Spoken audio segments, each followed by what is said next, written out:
Salve, salve, rapaziada. Como é que vocês estão?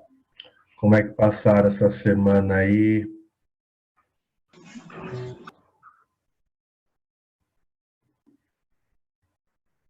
Oi, Tranquilidade? senhor, nós estamos bem, e você? Tô bem também. Que bom. Aqui nesse período aí de isolamento, né?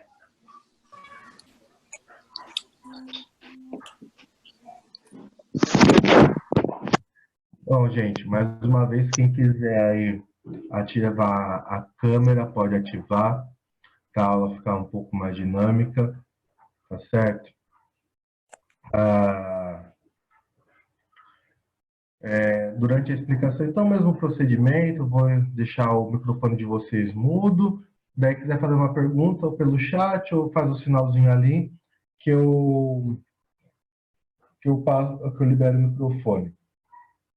Então, hoje, o que a gente vai fazer? Ah, eu passei uma atividade para vocês, né, na semana passada, uma tarefinha, vou fazer a correção dessa tarefinha com vocês, e aí continuar a explicação do módulo 7, que já trabalhar aí sobre a independência, então, dos Estados Unidos. É importante ressaltar que vocês devem estar com a apostila aí do lado, tá certo?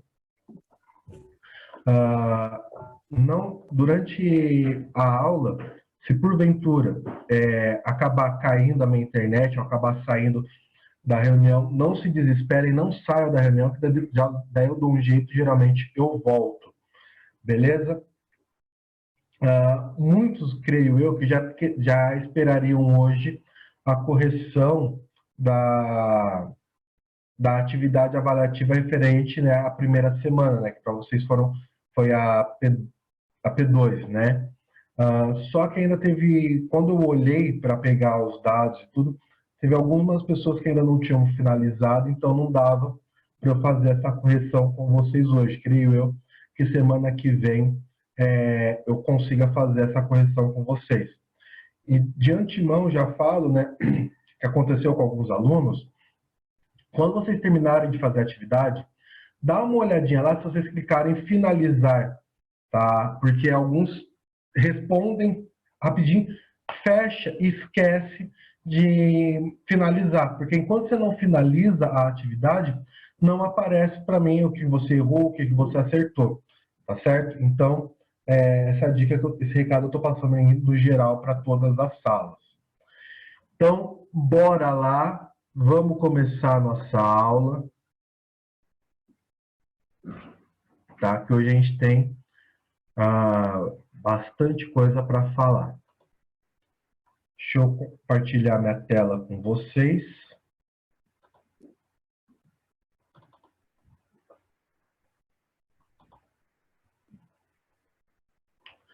Peço também para, caso alguém não esteja com o seu nome aqui no acesso, que coloque para facilitar também na hora que eu for pedir para alguém dar uma resposta, ler o texto, isso me ajuda, tá certo, gente? Para facilitar a vida aí de todo mundo. Então, na última aula, a gente trabalhou o módulo 6, que falava sobre metrópoles, colônias e ideias políticas. Nesse módulo, eu apresentei para vocês o conceito de nação, território, governo, país e Estado. Mais para baixo tinha nesse módulo três questõezinhas A, B e C para vocês responderem, que eu tinha pedido para vocês fazerem como tarefa e que eu iria fazer a correção hoje com vocês. Então, deixa eu pegar uma pessoa aqui. Cauã, você pode responder tanto o A quanto o B para a gente? Então, no A, deixa eu ver se liberou seu microfone, Cauã.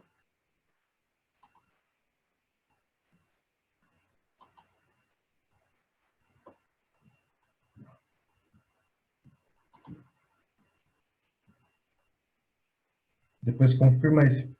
se está liberado o seu microfone. Então, na questão A, pede: cite exemplos de países europeus que colonizaram o continente americano a partir do século XV.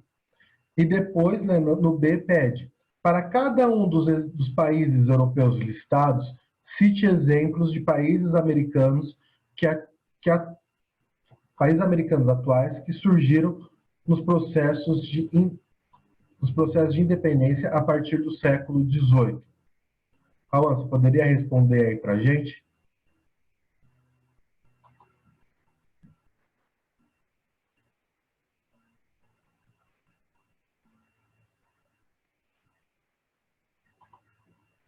Cauã? Bom, o Cauã não está respondendo. Daniel, Daniel Aquil, você poderia responder para a gente?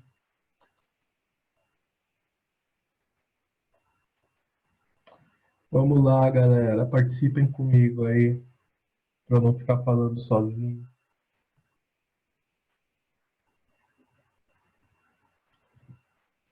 Está sem microfone. Então, Giovanni, você pode responder então para a gente? Posso. Então, o que você colocou no A? Holanda, Inglaterra, Espanha e Portugal. Qual foi o primeiro que cortou para mim? Oi? Qual foi o primeiro que cortou para mim? Holanda. Então, você colocou Holanda, Inglaterra, Portugal E Espanha. e Espanha. Então, para esses países europeus, quais foram os países que surgiram do processo de independência? A Holanda é no Suriname. Inglaterra, Estados Unidos, Canadá. Coloquei Granada e entre outros. Espanha. Guatemala, Uruguai, etc. E Portugal, pus Brasil. É bem isso mesmo, tá? Então, se a gente pegar aqui, principalmente Portugal e Espanha, Portugal, Brasil, né? A Espanha desde o México, aí você pode vir descendo e falando aí sobre diversos países. Dos outros também está certo. Obrigado, viu, Giovanni? Né?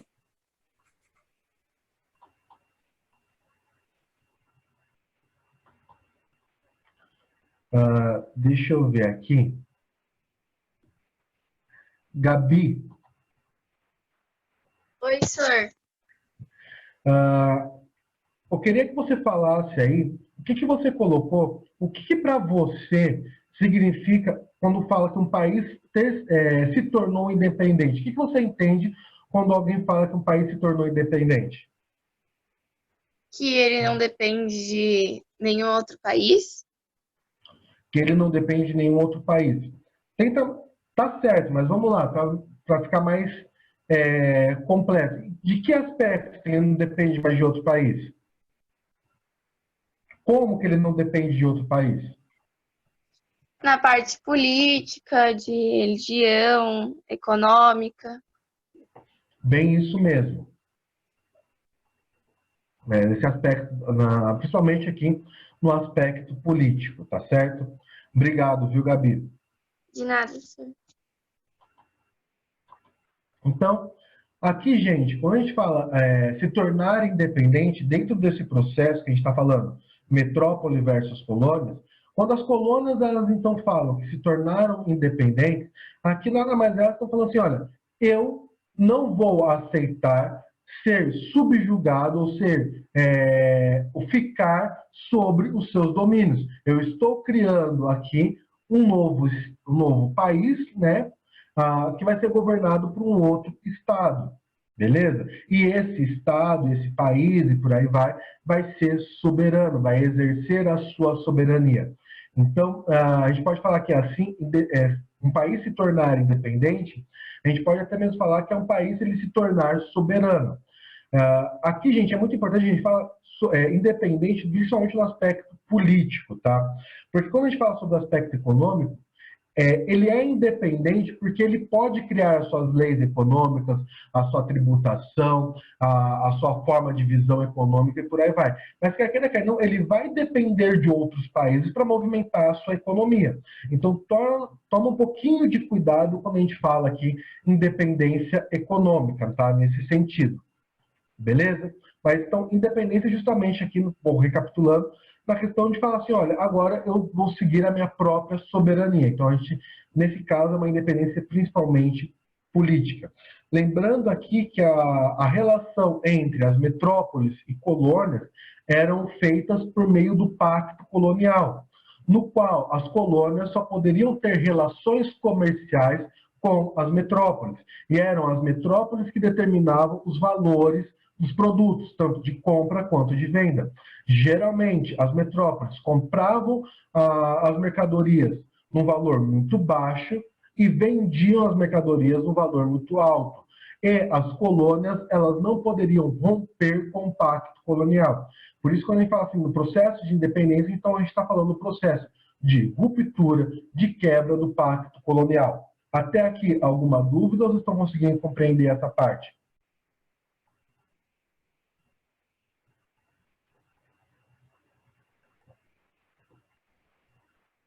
Sem maiores dúvidas, então vamos dar sequência aqui.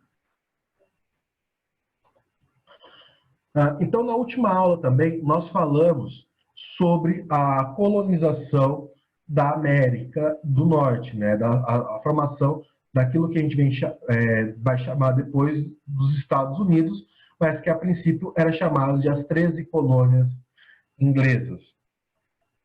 Então, aqui que eu já destaquei na aula passada, né, foi a forma de colonização, em especial a migração dos puritanos que estavam fugindo, né, da perseguição religiosa feita na Inglaterra, mas do que eu falei na aula anterior sobre a colonização dos Estados Unidos, o que mais se destaca aqui é a diferença entre a colonização dos estados do norte e dos estados do sul. Não saiu tão bonito aqui, mas vocês conseguiram entender. Por quê, minha gente? Vamos lá para os slides. Deixa eu ver se não vai atrapalhar esse desenho que eu fiz. Olha, até que não. Então, vamos recapitular algumas coisas sobre a colonização dos estados do norte e os estados do sul. Os estados do norte, ou seja, esses estados aqui,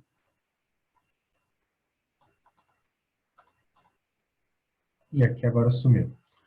Então, vamos voltar a desenhar aqui.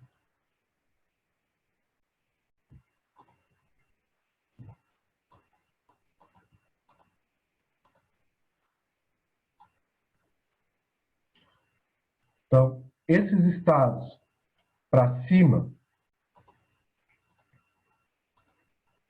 né, aqui então, nessa direção, só está complicando mais, mas acho que vocês vão conseguir entender. O que acontecia? Eles tinham uma economia mais liberal.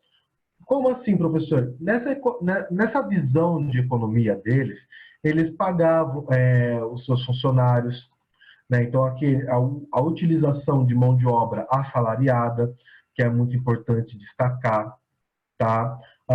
Era uma economia voltada para a industrialização, para o comércio, por isso que eles precisavam da mão de obra assalariada, porque essa mão de obra, ou seja, eles pagaram o meu funcionário, significa que esse meu funcionário vai comprar o meu produto, entendeu? Então, eles precisavam dessa questão para movimentar a economia deles. Então,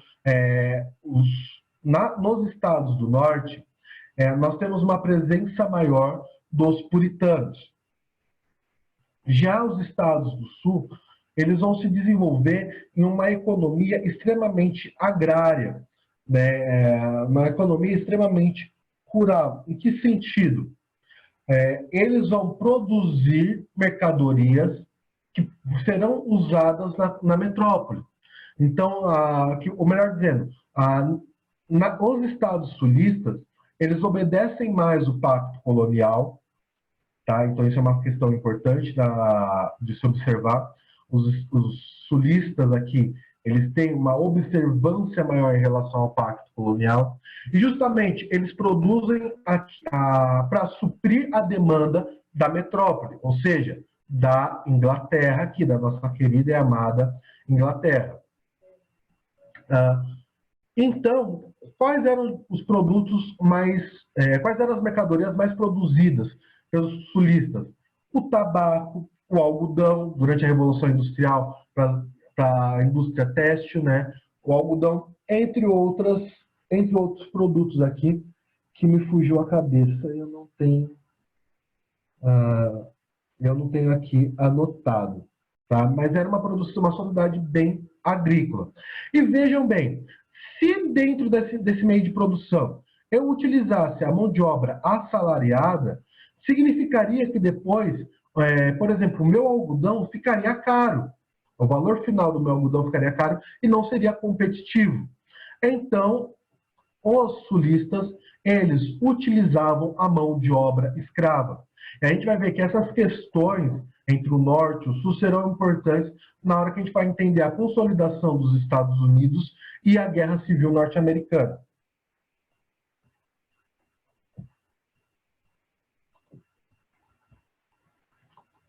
Até aqui, então, eu recapitulei o que eu trabalhei com vocês nas aulas anteriores. Então, vamos aqui para a aula propriamente dita de hoje, né? O conteúdo de hoje, que fala então sobre o processo de independência das 13 colônias. Como é que começa esse processo de independência? Com a Guerra dos 7 Anos. Vamos lá, que alguém está fazendo pergunta. Ah, tá. Pediram para eu voltar o outro slide. Vou voltar aqui. Deixar aí, ó, 1 minuto para você terminar. Ah, você vai tirar print? Beleza. Gente, lembrando que essa aula é gravada e depois ela é colocada no Moodle, tá? Então, lá, você vai fazer a atividade avaliativa, quer dar uma revisadinha? Entra lá no Moodle antes, vê a live que você consegue recapitular. E é a live da sala, tá? Então, em cada sala a gente grava e depois a live propriamente dita da sua sala que você vai assistir. Beleza? Tá? Para caso alguém não pegue o slide, ou caso também aconteça com vocês de cair a internet, daí vocês voltarem e já está em uma outra matéria, vocês podem pegar lá no Moodle de vocês. Manu, eu posso passar o slide? Se voltar não dá, seria passar, né? Beleza. Então, gente, o que acontece? Essa Guerra dos 7 Anos, que vai durar de 1756 a 1763, é uma guerra que envolve a Inglaterra e a França. Aqui, para a gente entender, Inglaterra e França, dentro desse contexto, elas eram extremamente inimigas, eram rivais, tá? Eu brinquei nas outras salas, né? Se a gente fosse pegar e falar assim, em termos de futebol, seria mais ou menos a rivalidade Brasil e Argentina, sabe? No qual o brasileiro fala que o Pelé é o melhor do mundo, o argentino vem e fala, não, é o Maradona, e gera uma treta e tal. Então, se a gente for pegar dentro desse cenário, era a Inglaterra e a França, tá? Por que eu falo isso? Se a gente pegar mais para trás, deixar na história, a gente vai ter o conflito da Guerra dos 100 Anos também, envolvendo Inglaterra e França, a gente vai ter diversos conflitos territoriais. A Guerra dos 7 Anos também é um conflito territorial que vai envolver a nossa queridíssima América do Norte, tá certo? Então, além das 13 colônias, ela vai envolver toda essa parte aí da América do Norte. Por quê? Com as grandes navegações, com o descobrimento da América, com a colonização da América Espanhola e da América Portuguesa, e também isso vai gerar o enriquecimento da Espanha e de Portugal, as outras nações europeias vão olhar e falar assim, eita, eu posso me enriquecer. né? Veja bem, né? Podemos trazer dinheiro. Então, essas outras nações elas vão buscar territórios na América. Aqui é interessante, né, lembrar que existia aí o Tratado de Tordesilhas, que dividia a América só entre Portugal e Espanha. Lembrando que a Espanha ela fica, então, com a maior parte da América para poder explorar. Portugal fica só com o que hoje seria o Brasil, que era a região das capitanias hereditárias lá do Brasil. E daí também Portugal fica com mais parte na África, né, com colônias na África.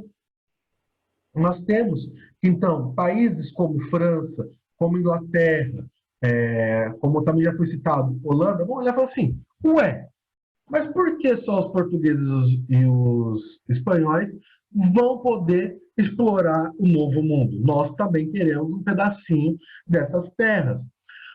Então, lá no norte, por ser uma... Deixa eu ver, tem gente perguntando.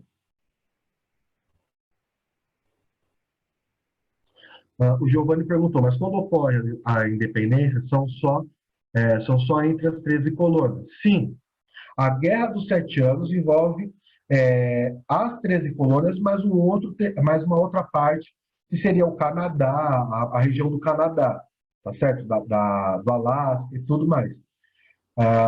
Mas na independência, somente as 13 colônias, tá certo, Giovanni? Então, retomando aqui. Então, na região das 13 colônias, você já tem a presença dos ingleses, que conseguiram expulsar os espanhóis.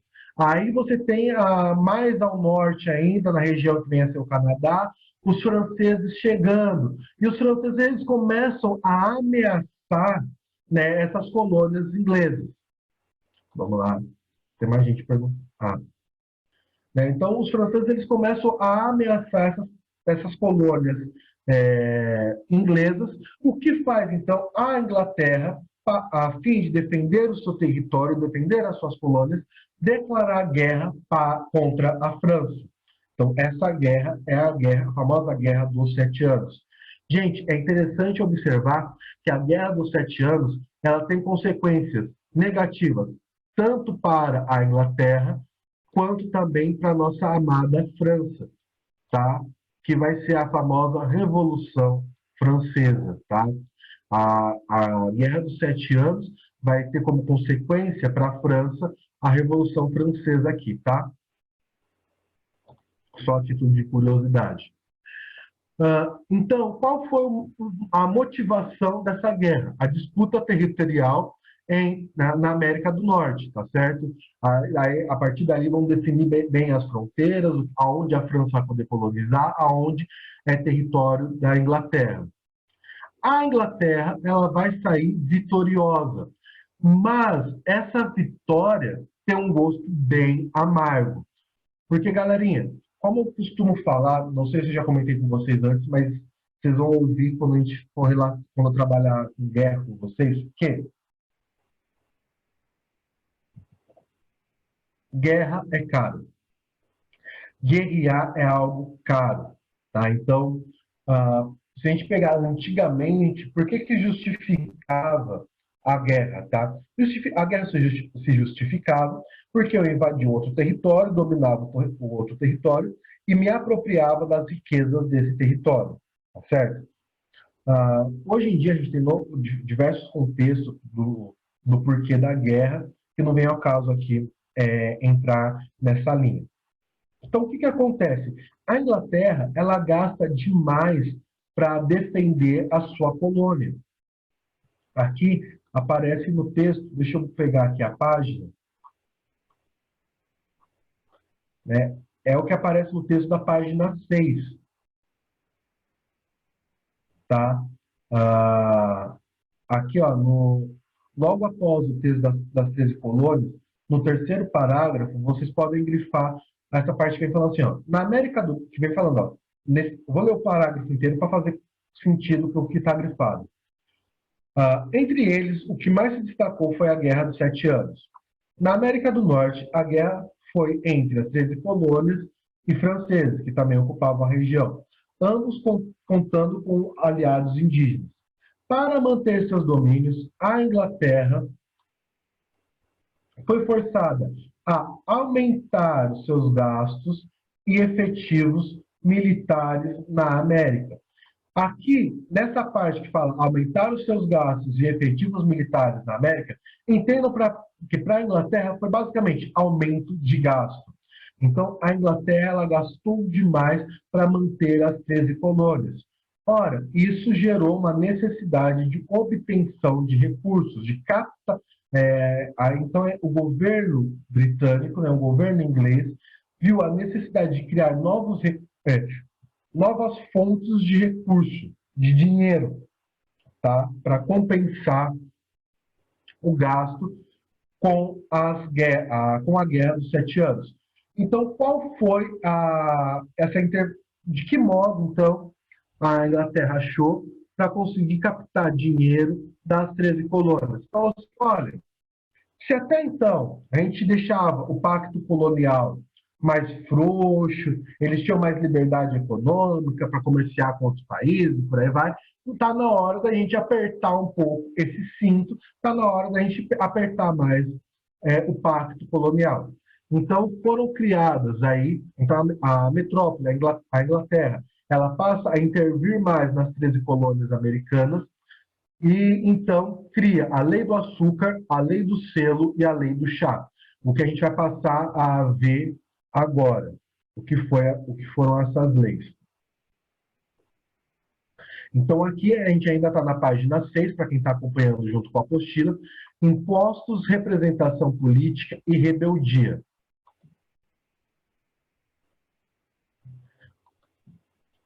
Alan, você poderia começar a leitura do texto para a gente?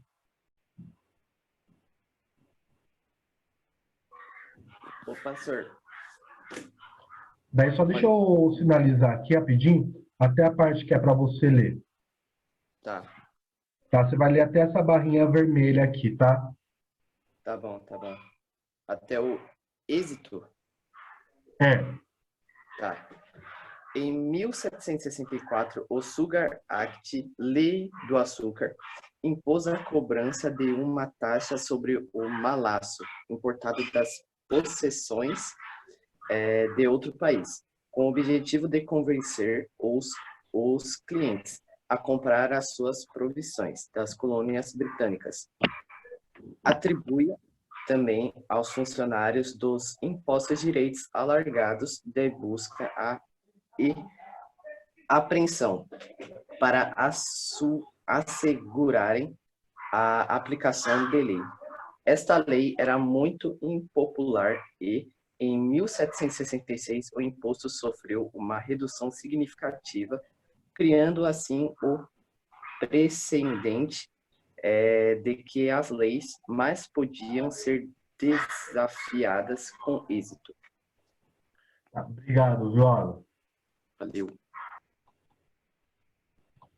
Então, gente, se eu perguntar para vocês o que foi a lei do açúcar, então nada mais é do que uma taxação sobre a importação. Nossa, está grifando bem reto mesmo. Está até atrapalhando aqui, mas é o que está grifado, tá, gente? Foi uma taxação sobre o melaço, sobre a importação do melaço. Como assim, professor? Ora, o melaço ele é a matéria-prima para a gente produzir o açúcar. Então, o que acontece? Vamos supor, então, que eu sou um produtor de açúcar que moro na Carolina do Norte, né? Daí eu falo assim, ó, até então, eu comprava o melaço por meio de Portugal, mas que vinha do Brasil. Porque eu achava que o melaço do Brasil tinha uma qualidade melhor para produzir meu açúcar e tal. Então, até 1764, beleza. Tá? Veja que se a gente for pegar aqui, ó, a título de curiosidade, né, é logo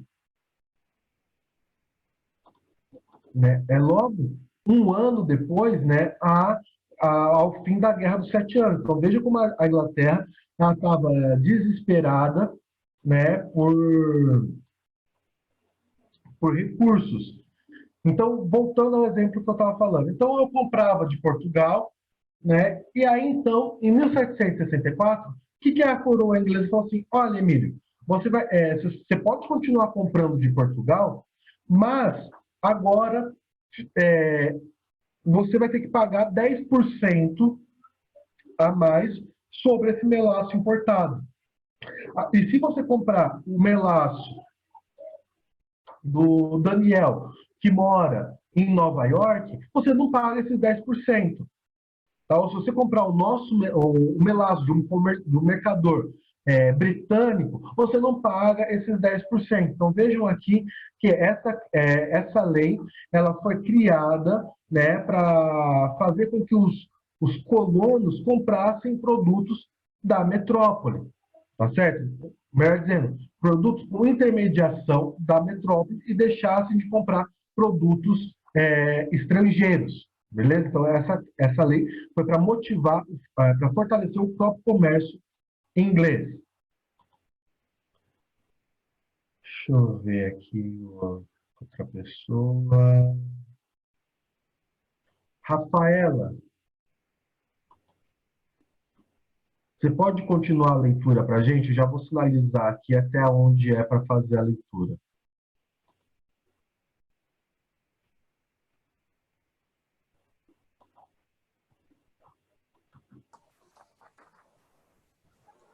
Vou pegar aqui.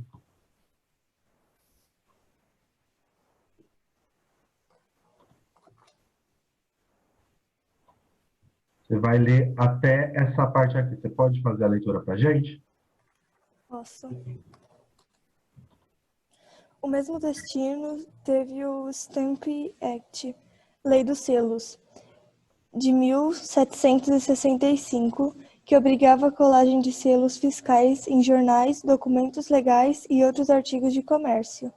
Foi essa lei que deu origem ao slogan "Tributação sem representação é tirania", levantando assim o problema do estatuto político dos colonos no seio do Império. No outono daquele ano, delegados de 9 colônias reuniram-se em Nova York para formularem um protesto contra a lei de selos. Beleza, obrigado, viu, Rafa? De nada.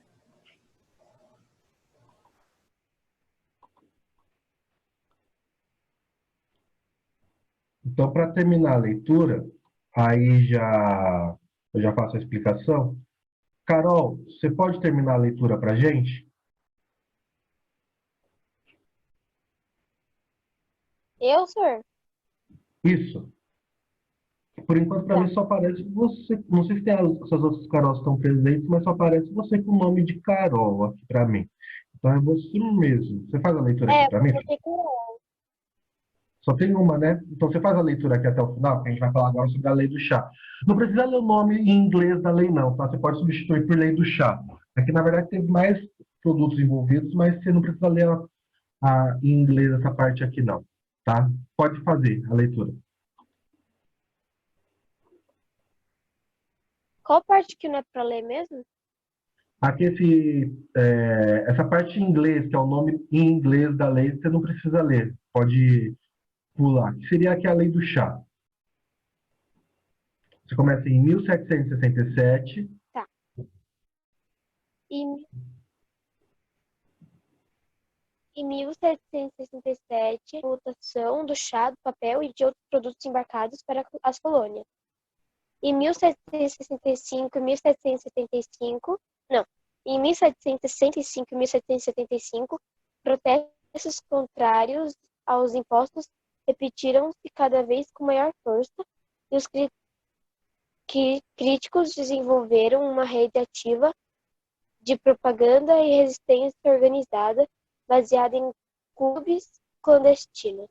Em 1770, a violência entre soldados e uma multidão em Boston procurou um massacre de 5 colonos, o que constituiu o primeiro derramamento de sangue do conflito. Obrigado, viu, Carol? Então, gente, vamos voltar para os slides. O que vai acontecer aqui? Então, o que a lei do selo ela determinava? olha, que qualquer correspondência, toda e qualquer correspondência, precisaria do selo oficial da coroa, né? Do selo postal. Então, gente, imagina aqui que a gente está numa sociedade que era extremamente dependente da comunicação via carta, né? Via correio. Então, assim, tudo que era relacionado à comunicação, jornal e por aí vai, tinha que ter o selo. Então, você tinha que comprar o selo, que não era barato, para poder postar uma carta, né? Então, eu quero mandar uma carta para... Ou, por exemplo, quero mandar um documento importante para o meu advogado lá em Boston. Pô, eu tenho que comprar o bendito selo da coroa, pagar aquele selo para poder enviar. No caso da lei do chá, o que acontece? Eu tenho aqui uma série de tributação relacionada aos produtos que vinham para as colônias. Tá? A lei ficou mais conhecida como a lei do chá, porque o chá era um dos principais produtos consumidos. Né? E é óbvio que isso gerou uma série de revoltas, uma série de manifestações por parte dos colonos. Numa outra sala eu tinha comentado, quem gosta de jogo de videogame e já jogou Assassin's Creed, se eu não me engano, em uma das franquias do Assassin's Creed, você tem uma missão lá que você tem que jogar os chás, né, fora das embarcações e por aí vai, que retrata, que se eu não me engano, esse episódio ficou conhecido como a Festa do Chá, em que os colonos invadiram os barcos mercantes da Inglaterra e despejaram todas as mercadorias, em especial os chás que tinham lá, no mar. Pois bem, dito isso, o que vai acontecer? Em 1774, os colonos vão se reunir na Inglaterra, no ato que ficou conhecido como o Primeiro Congresso da Filadélfia. Desculpa, eu falei de Inglaterra antes, mas estão na Filadélfia. Então, o Primeiro Congresso da Filadélfia. O que eles exigiam da metrópole? Maior participação política. Em outras palavras, eles queriam cadeiras no parlamento, eles queriam espaço dentro do parlamento. Porque falaram assim, olha, por que vocês estão decidindo as coisas para a colônia se ninguém da colônia pode palpitar? Então, nós queremos uma maior participação.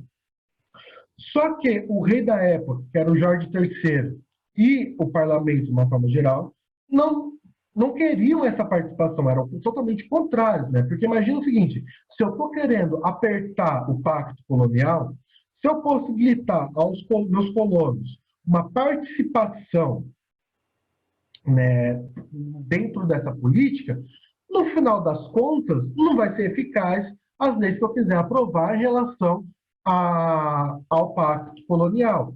Então, o rei e o parlamento não dão essa abertura política para os colonos, o que vai fazer, então, posteriormente, em 2 anos, em 1736, eles de novo se reunirem no segundo congresso da Filadélfia. Ali, então, eles têm em mente que é necessário que eles se tornem independentes da metrópole, ou seja, que eles se emancipem da metrópole. Então, ali eles elaboram um documento chamado Declaração de Independência dos Estados Unidos, criado, né, escrito por Thomas Jefferson, que mais para frente, dentro da história americana, irá se tornar um presidente. Mas o primeiro presidente norte-americano é George Washington. Esse texto, né, da Declaração de Independência dos Estados Unidos, ele está enraizado nos ideais iluministas. Ele bebe muito da fonte dos iluministas. Então, basicamente, o que esse documento está falando? Olha, Inglaterra, valeu, mas agora nós somos um novo Estado. Nós somos os Estados Unidos da América e nós não mais aceitaremos as suas determinações, porque agora, lembra de novo aquilo que eu falei, agora quem manda é a nossa soberania. Agora nós somos um Estado soberano, com as nossas próprias leis, com as nossas próprias regras. Obviamente que a Inglaterra ela não vai aceitar isso.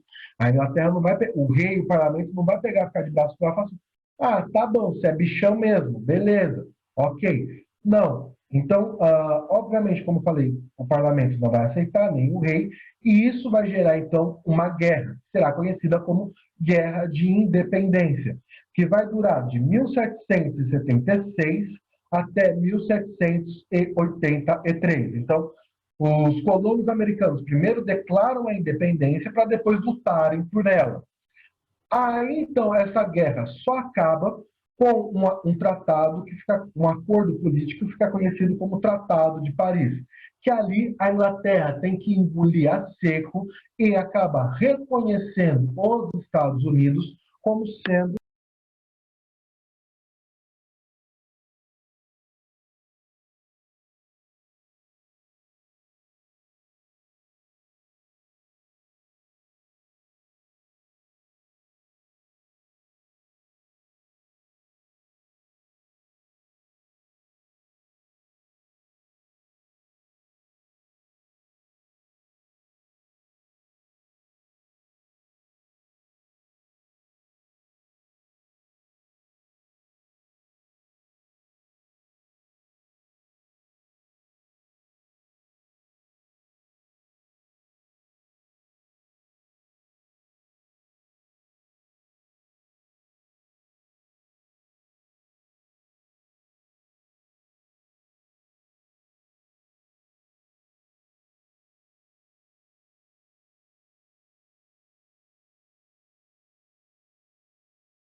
Gente, quem tá comandando? Não sei. Não sei. O Cauã.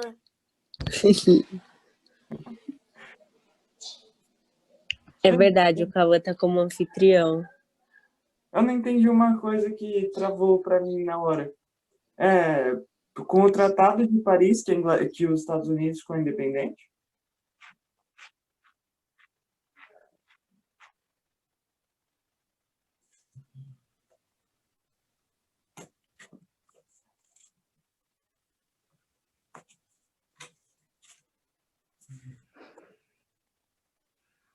Ai, ai.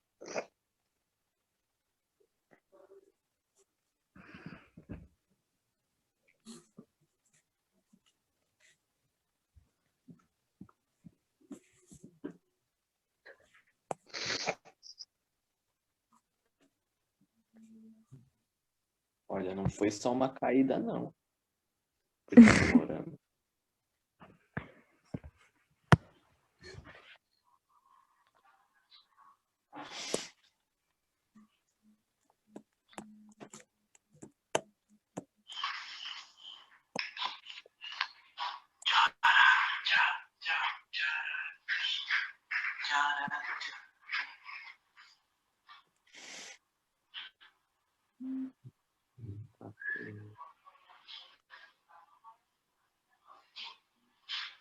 Ai, e aí, tudo bom, gente? Como é que vocês estão?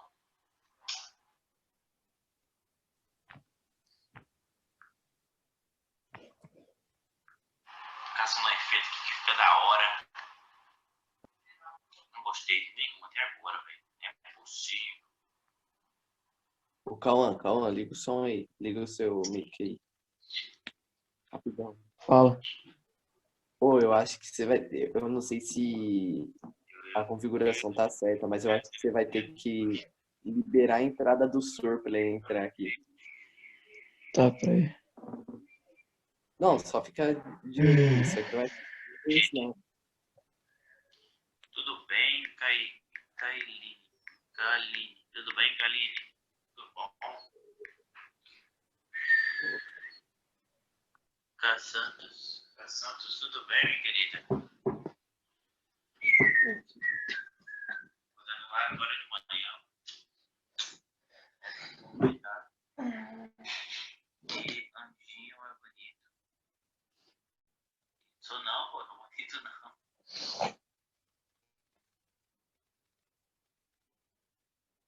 Bom dia, Charlene. Chayenne. Bom dia, tudo bem? Acordou bem?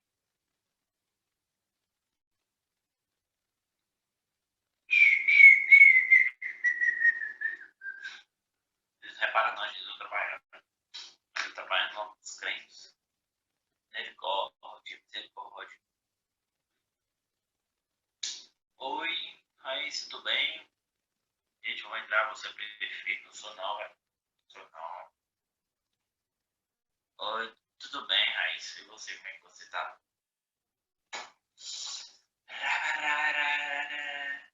Juru, juru, juru, juru, juru, juru. Yeah.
Isso aqui, agora eu vou precisar da ajuda de vocês, entendeu?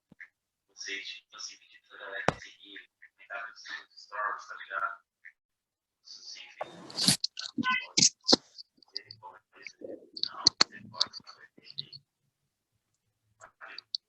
Eu precisava da ajuda de vocês, porque quando meus stories tivessem mais assim, eu vou jogar tudo no vou botar a imagem. Entendeu? Vocês estão legal, vocês não topam, eu de vocês não acho nada lugar mais boa do planeta Terra. Na moral, tenha mesmo. Poxa, cabelinho. Poxa, cabelinho. Bem, poxa, cabelinho.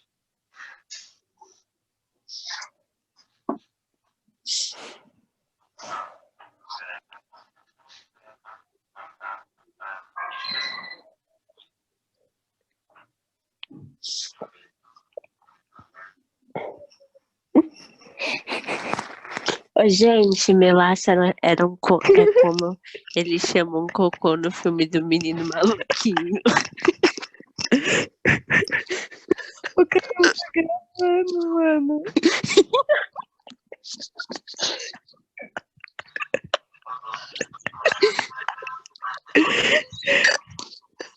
Mas é verdade.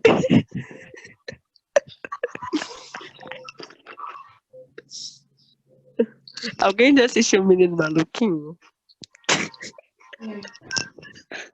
Eu. É assim, eles estão brincando de taco, né? Aí tem um cara que passa a mão no taco e era cocô. Aí ele, que é isso? Aí os meninos são Faz a mão no melaço. taco. Carolina. Aí os meninos falam que é doce. Melaço. O professor precisa voltar logo.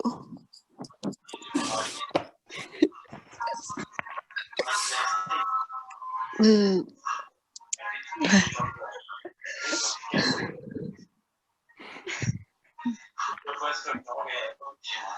E outra coisa, eu tô falando pra você. Eu precisava da ajuda de você. Eu acho que você resolveu o conflito. O que vocês já vocês estão acreditando? Eu acho que não tá mais gravando, porque o professor não tá mais aqui. Mas eu acho que continua. Carol, ó, tá Opa! gravando sim.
Gente, eu acho que ele não vai voltar.